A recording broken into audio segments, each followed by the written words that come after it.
אני מחזיק לפניי מסמך של האו"ם, New World Order, UN Agenda. אני אומר לכם ישר את התרגום. סדר עולמי חדש של האו"ם בין השנים 2021 עד 2030. לא תאמינו מה שתשמעו. תתכוננו.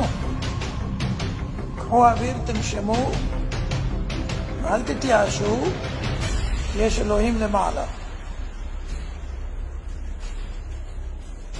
דבר ראשון, בין השנים האלה תהיה ממשלה עולמית אחת,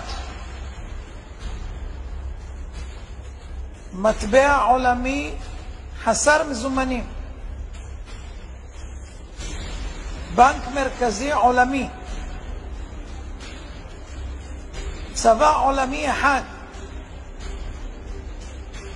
סוף הריבונות הלאומית, סוף כל הריבונות הלאומית, סוף כל הרכוש בבעלות פרטית, סוף התא המשפחתי, סילוק אוכלוסין, שליטה בגידול האוכלוסייה וצפיפות האוכלוסייה, חובה מרובה בחיסונים, הכנסה בסיסית אוניברסלית, הכוונה משכורת סנע,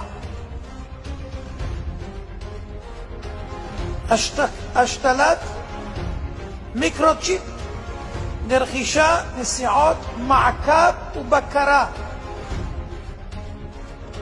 יישום מערכת אשראי חברתית עולמית כמו שיש לסין,